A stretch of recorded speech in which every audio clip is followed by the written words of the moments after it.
Terus di dalam menjalani itu, Ibu termasuk orang yang taat apa bagaimana di dalam keislaman pada waktu itu?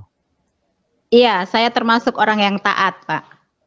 Ya, misalnya apa saja yang Ibu taati pada waktu itu? Kegiatan Ya, apa saja? ya yang pertama tentunya sholat 5 waktu, kewajiban orang Muslim gitu kan. Terus Hmm.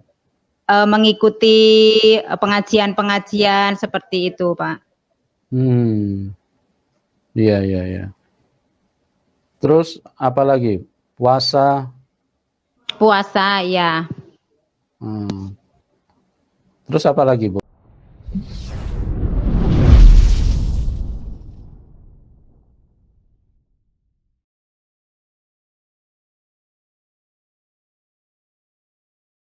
Oke, teman-teman, pada kesempatan ini kita akan mendengarkan kesaksian dari narasumber kita, di mana tentu imannya dari iman yang berbeda. Oke, kita sapa dulu Ibu Sari. Selamat malam, Ibu Sari. Ya, selamat malam, salam Pak. Terima kasih Ibu Sari sudah hadir di tengah-tengah kita, dan pada kesempatan ini saya akan diskusi dengan Ibu. Saya akan coba menggali bagaimana Ibu di dalam apa namanya, di dalam iman Ibu yang sebelumnya ya. Ibu Iya, ya Pak. adalah seseorang yang berasal dari iman yang berbeda, yaitu dari Muslim, atau Iya, dulunya kan beragama Islam ya Bu? iya, ya Pak. Ya. Nah, Ibu bisa ceritakan nih kepada kami bagaimana kehidupan Ibu di dalam keislaman. Nah, ini setiap kali ngelihat interview antara orang yang sudah keluar dari Islam ya dengan kalangan mereka, saya selalu menyimpulkan secara pribadi rata-rata mereka yang keluar dari Islam itu kalau tidak rendah pemahaman agamanya, ya biasanya lemah secara finansialnya. Dan itu juga yang saya dapati dari interview singkat itu. Nah, kita akan bincangkan di Ngaji Cerdas kali ini. Dan saya alhamdulillah tidak sendiri, di sini ada kawan saya yang selama ini juga lumayan fokus di isu-isu keislaman. Ada Reza Jamal. Assalamualaikum, Akhi. Waalaikumsalam. Sehat ya? Alhamdulillah sehat. Sibuk apa sekarang? Ya, aktivitas seperti biasa. Kita berjuang di lembaga pendidikan. Masya Allah, mencerdaskan umat nih, pekerjaan mulia sekali ya. Iya. Dan saya perlu informasikan juga bahwa Akhi Reza Jamal ini salah satu owner, satu-satunya owner bahkan ya, satu-satunya owner dari produk Walid Parfum. Ini parfum yang saya selalu gunakan, terutama saat-saat mau sholat, karena aromanya tuh ngingetin banget dengan suasana Madinah. Karena memang ada varian Madinah ya. Iya, alhamdulillah. Jadi kita sholat seperti di Masjid Nabawi. Wah, Masya Allah. Merasa kehusyuan. Aromanya seperti begitu ya. Iya. Harapannya pahalanya juga begitu, mudah-mudahan. Amin. Insya Allah. Ya, kita coba nge-reaction video tadi di awal ya. Iya. Ini kan ya agaknya kalau kita ngelihat ke media sosial yang lain juga banyak banget tuh interview orang yang sudah keluar dari Islam. Iya. Kalau menurut saya sih ya kalau sudah keluar aja, kayak Betul. belum bisa move on gitu ya. Iya. Kayaknya hatinya masih terpaut kayaknya ya. Iya. Iya.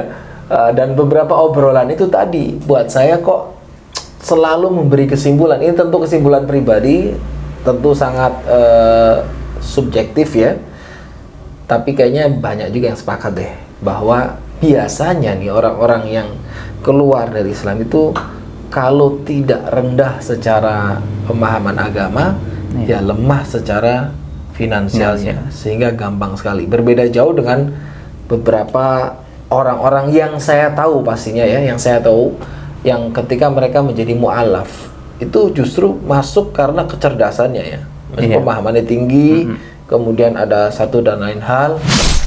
Waktu masih sebelum mengenal Tuhan Yesus, misalnya kegiatan-kegiatan apa saja yang Ibu lakukan? Ibu belajar di sekolah seperti apa tentang agama, orang tua mendidik seperti apa, atau mungkin Ibu di pesantren, atau mungkin di pendidikan-pendidikan pengajian Ibu bisa ceritakan dulu kepada kami, seperti apa Ibu dulu di dalam agama Ibu yang sebelumnya. Silakan Ibu. Pada kesempatan malam hari ini saya mau menyaksikan atau bercerita tentang masa kecil dulu saya terlebih dahulu. Saya dilahirkan dari keluarga Muslim, orang tua, kakak-kakak saya Muslim semua sampai saat ini. Dan seperti pada umumnya saya sekolah sampai kelas 6 SD dan setelah itu saya lulus dan kedua orang tua saya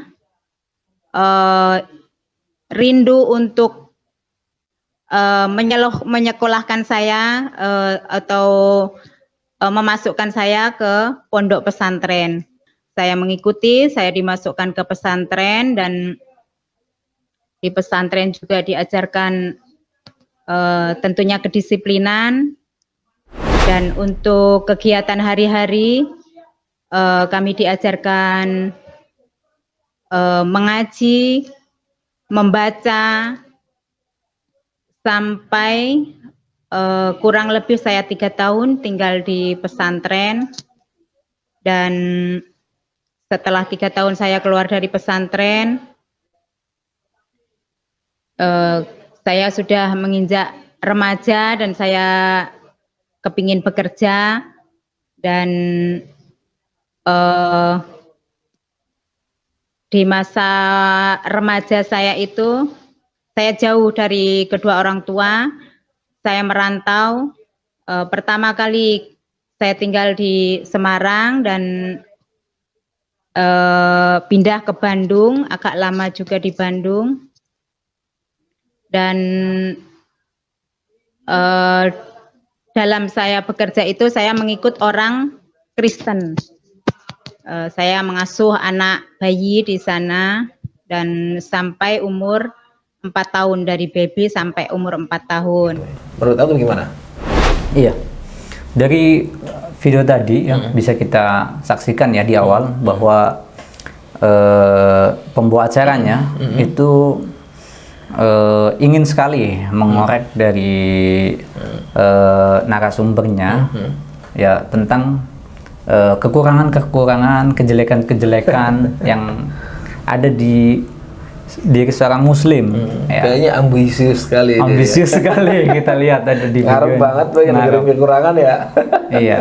Dan memang dari segi bahasa yang disampaikan gitu ya, ingin sekali menjatuhkan Islam.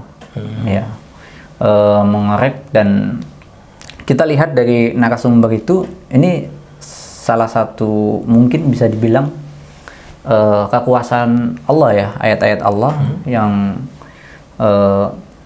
qadarullah dicari-cari, ternyata pembawa acara narasumbernya itu lempeng aja, flat, tidak ada berbicara tentang kelemahan Islam, gitu ya.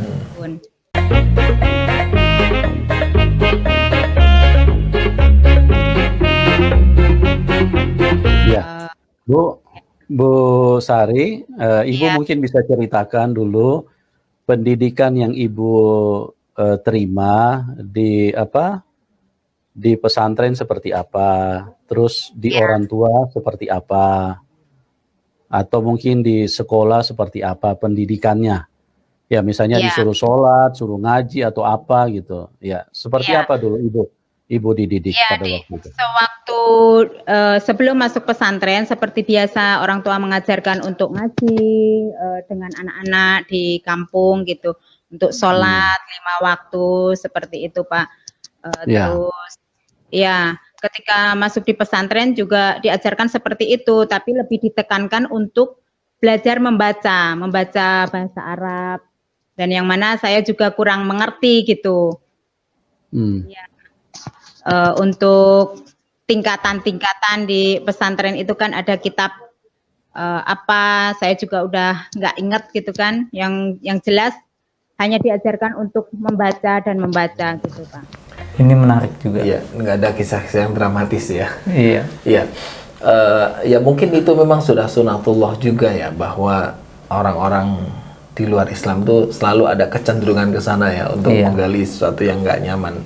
Padahal kalau kita harus jujur, menggali agama itu tentu bukan dari penganutnya, tapi dari rujukannya, kan begitu ya. Betul. Artinya ketika ada sesuatu yang kurang pas dari agama tersebut, maka dalam hal ini Islam ya, yang saya tahu tentang Islam tentunya, itu biasanya memang ya karena oknumnya atau kaum musliminya, orang Islamnya, bukan Islamnya ya.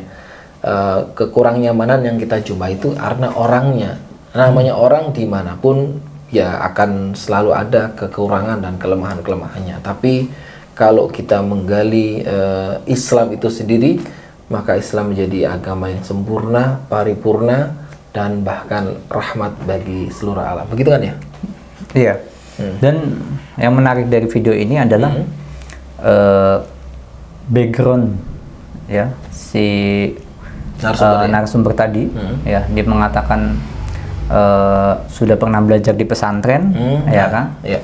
Kemudian si hostnya itu atau pembawa acaranya itu ingin menggali apa sih yang diajarkan di pesantren.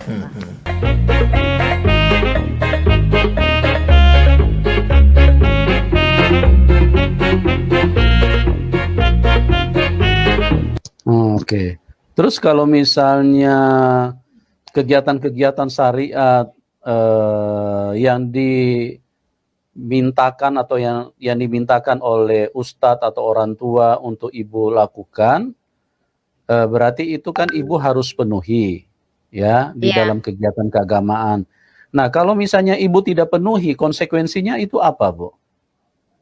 Ya, orang tua memberitahu kalau kamu tidak lakukan ini, misalnya sholat 5 waktu kamu tinggalkan gitu kan, kamu dosa, cuman seperti itu aja. Cuma dikatakan dosa aja. Ya. Oke. Terus kalau di pesantren konsekuensinya apa? Kalau ibu kan sempat mengenyam pendidikan juga dari pesantren. Apa yang ibu terima konsekuensinya kalau ibu tidak melakukan istilahnya didikan-didikan yang ada di dalam pesantren? Kalau zaman saya itu waktu dulu kalau tidak melakukan apa yang diperintahkan sama Pak Ustadz gitu ya, paling kasih hukuman untuk bersihin kamar sebelah atau untuk memasak buat teman-teman sekamar begitu, Pak. Kalau dikasih tugas begitu ya? Iya. Kasih tugas lebih? Iya. Oke. Terus ajaran-ajaran yang ibu pahami itu seperti apa? Misalnya berinteraksi dengan misalnya dengan non Muslim, dengan Kristen, itu seperti apa yang ibu pahami pada waktu itu? Bagaimana didikan dari ustadz-ustadz yang mengajar pada waktu itu, Bu? Kalau untuk berbeda keyakinan itu tidak pernah diberitahu, Pak. Jadi yang diajarkan hanya kalau di Islam tuh harus begini, harus sholat 5 waktu, misalnya begitu. Tidak ada misalnya kalau dengan orang Kristen jangan dekat-dekat, atau mungkin kalau dengan orang Kristen itu kafir. Ada nggak ibu menerima misalnya doktrin seperti itu pada waktu ibu masih di Muslim dulu? Iya, waktu kecil itu begitu. Kalau di keyakinan selain Islam itu disebutnya kafir begitu. Iya. Yang mengajarkan itu dari apa? Dari orang tua atau dari ini? Dari pesantren, loh? Dari ustadz, ngaji dulu waktu kecil di kampung, Pak. Oh, dari ustadz ngaji dulu. Iya. Terus bagaimana diajarkan kalau selain Islam berarti kafir? Terus bagaimana dalam pergaulan? Apa yang ibu pahami dengan ajaran misalnya kalau selain Islam berarti kafir. Nah, terus bagaimana ibu berinteraksi dengan di luar gitu loh? Dengan kalau keluar kan berhadapan dengan tentu ada yang non-muslim gitu. Bagaimana Ibu punya ini? Sewaktu saya kecil itu malah belum pernah berteman pun belum pernah, kalau semasa sekolah belum pernah berteman dengan orang yang beda keyakinan gitu Pak. Iya, iya. Ya. Hari ini kan image pesantren itu kan benar-benar dijelekkan, ya. Iya. Sehingga ada fenomena orang masuk pesantren itu takut. Iya. Ya. Padahal pesantren ini, masya Allah, bisa jadi lingkungan yang sangat kondusif untuk orang memperkuat agama. Ya. Bisa jadi yang tadi ya, narasumber tadi yang dia keluar dari Islam, bisa jadi dia mendapatkan lingkungan yang tidak mendukung Islami, sehingga akhirnya dia terpengaruh dengan lingkungan, ya kan. Kalau kita lihat kan tadi setelah dia lulus pesantren, lulus sekolah, bekerja di non muslim gitu kan. Sehingga mudah sekali tadi secara finansialnya mungkin lemah, kemudian yang kedua pemahaman agamanya lemah, kemudian lingkungan yang tidak mendukung nih.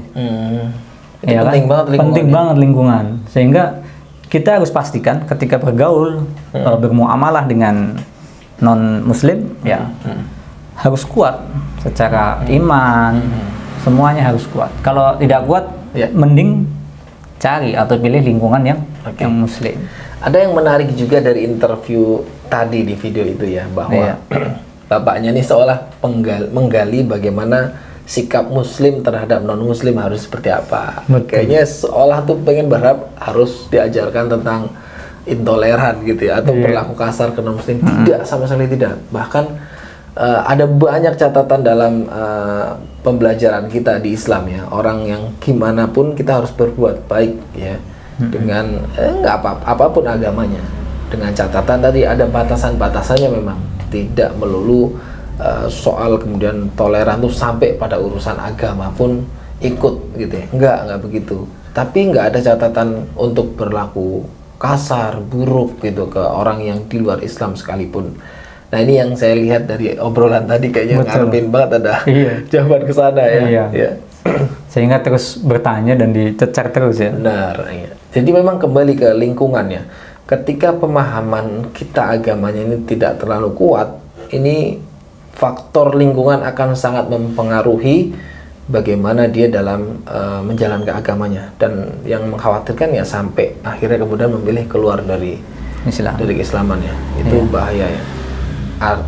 Itu juga sangat dipengaruhi lagi oleh awal tadi pembelajaran dia di pesantren terutama ya. Pesantren adalah basic orang untuk mengenal agama ya. Kita banyak mengenal ulama-ulama hari ini lahir dari sana. Jangan sampai asumsi kita adalah asumsi seperti sebagian orang yang ya pesantren itu buangan orang-orang yang nakal misalnya, atau tidak keterima di negeri baru masuk pesantren ya. Padahal pesantren ini kalau kata Ustadz Budi terutama adalah harusnya menjadi wadah orang-orang cerdas. Kalau punya nilai 9, nilai 10, nilai mumtaz, masukin pesantren gitu ya. Agar pesantren itu memang isinya orang-orang yang secara akademik juga punya kecerdasan gitu sih. Iya, betul. Karena memang agama ini ya, jika hadir ya yang mempelajari, yang fokus agama ini orang-orang cerdas ya, maka akan lahir ilmuwan-ilmuwan muslim yang akhirnya sangat bijak sekali dalam ilmunya, hikmah dalam mengaplikasikan ilmunya di masyarakat gitu. Tapi jika tadi ya image pesantren itu khusus bagi anak-anak yang nakal gitu ya, jangan berhenti di situ saja ya. Maka kita siapkan anak-anak kita nih, di antara anak-anak kita ini misalkan kita punya 3 anak ya, berilah di antara 3 ini satu yang paling cerdas masukin ke pesantren agar kokoh ilmunya di situ gitu. Iya.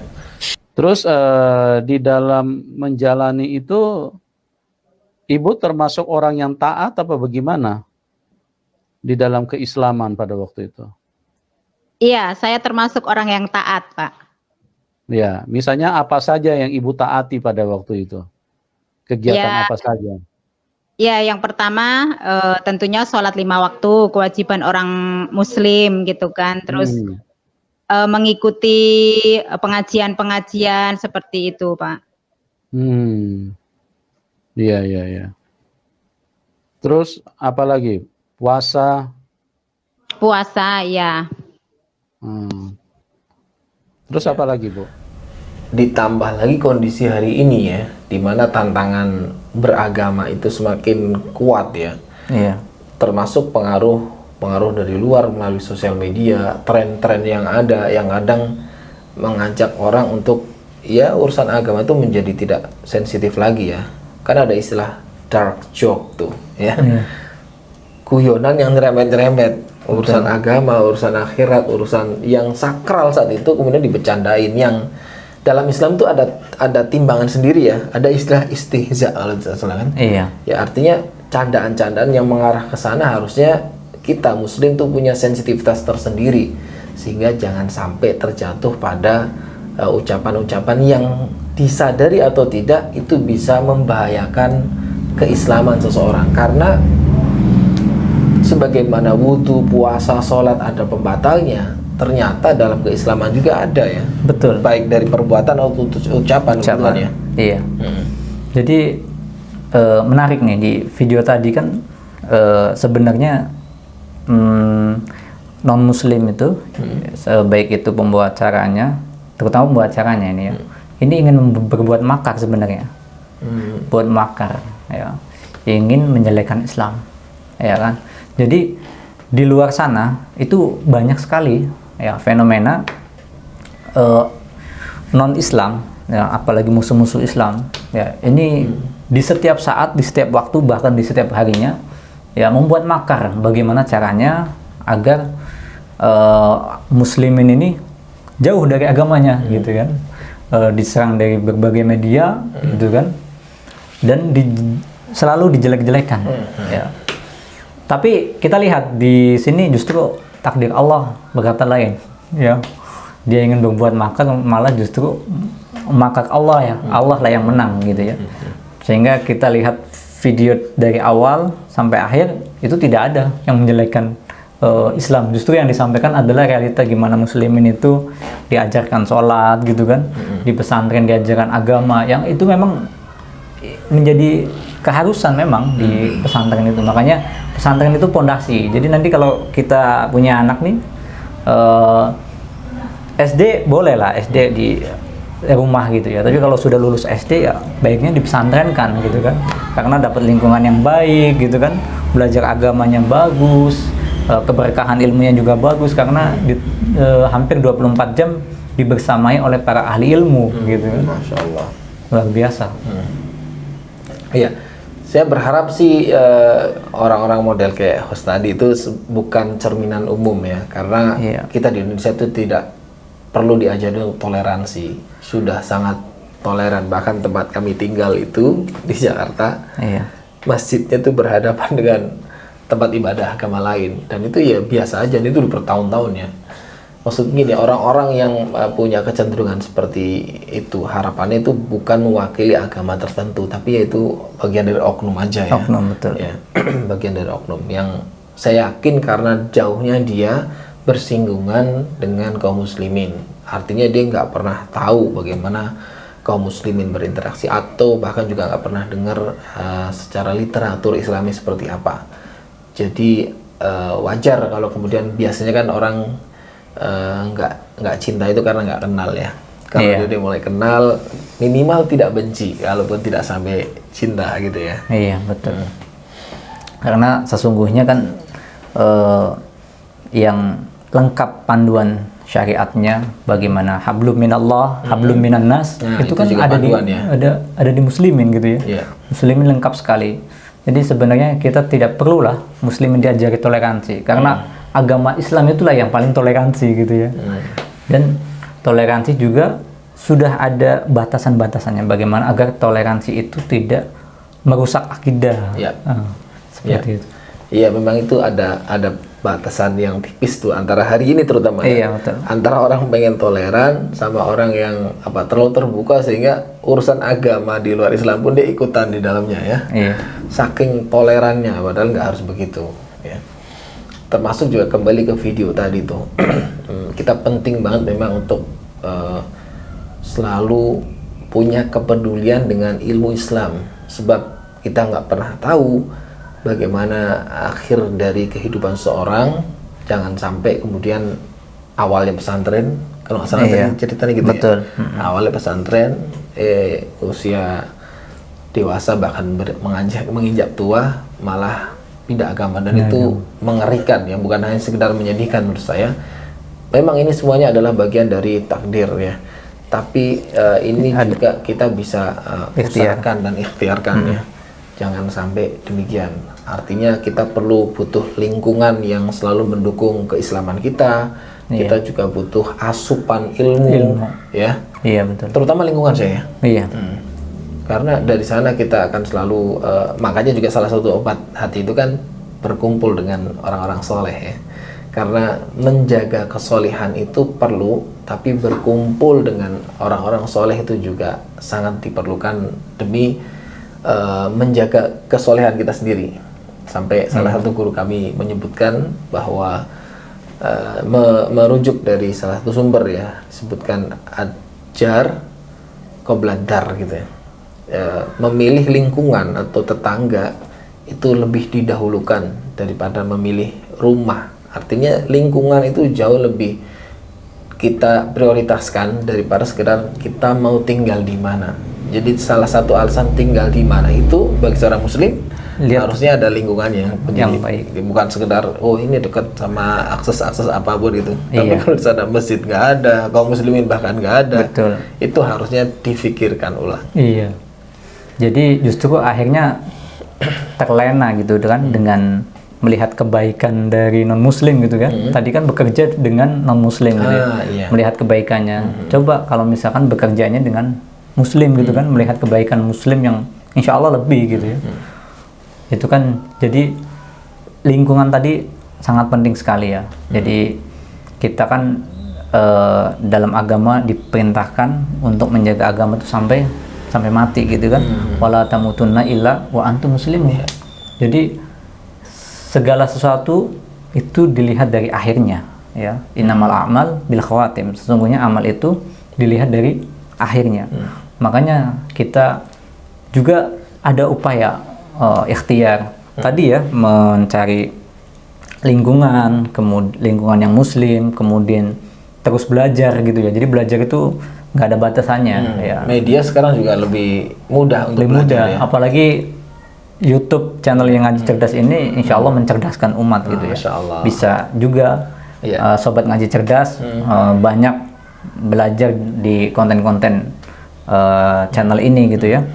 Kemudian yang ketiga itu jangan lupa berdoa ya. Wah, ini yang Doa jangan ini sampai penting dilupakan. agar kita istiqomah ya.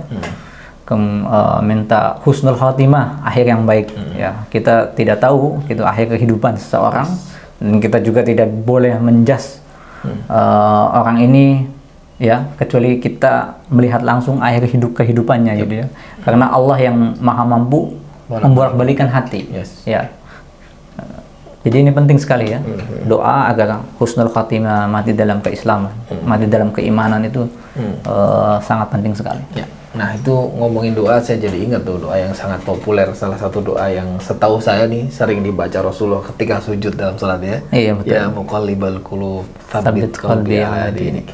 Ini teman-teman sobat ngaji cerdas bisa tuh ya. Nanti bisa baca subtitlenya di bawah nih dan dihafalkan, bisa dipakai diamali untuk setiap kali sujud dalam sholat. Karena salah satu riwayat tadi menyebutkan ini salah satu doa yang paling sering Rasulullah baca, dan lebih-lebih kita nih sangat butuh banget ya. Betul. Melihat video tadi itu bagaimana orang yang kemudian di usia yang sudah nalarnya semakin matang ternyata kemudian takdiri berkata lain, dan kita tidak akan pernah ingin ridho untuk seperti itu ya.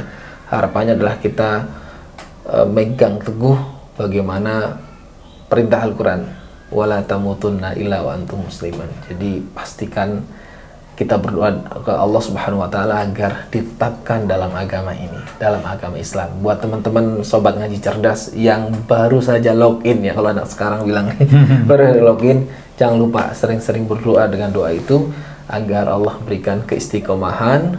Sebab kita nggak tahu nih subhat atau was-was tuh masuknya dari jalur mana ya? Iya. Ya kan? Kadang kita ngerasa happy dari pertemanan, ternyata dari itu juga menjadi jalur masuk, atau dari jalur-jalur yang kita nggak pernah tahu. Yang sudah login mudah-mudahan nggak pernah logout ya. Kecuali sampai wafat dia tetap dalam keislaman gitu ya. Iya, saling mendoakan ya. Ya. Dan satu lagi bahwa perintah kita menjaga agama itu kan bukan hanya buat kita ya, tapi keluarga. Oh ya. Betul ya. Benar. Ya ayyuhalladzina amanu qu anfusakum wa ahlikum nar. Jadi dalam ayat ini juga ada urutan ya, bagaimana kita mau menjaga keluarga kita kalau kitanya sendiri tidak kokoh. Makanya yang paling penting adalah kita dulu nih, ku anfusakum, baru wa ahlikum nar. Jadi jaga dulu diri kita sendiri, baru nanti kita bisa menjaga keluarga kita. Ya. Lebih-lebih jadi kepala keluarga ya. Betul, apalagi yang laki-laki menjadi koamah ya, menjadi pemimpin rumah tangga, berarti kan ngajinya harus 2 kali lipat. Nah, benar-benar itu secara hajat atau kebutuhan ilmiahnya juga lebih tinggi lagi ya. Betul. Jadi gimana kita kalau memahamkan ini salah buat keluarga kita, anak-anak kita ya.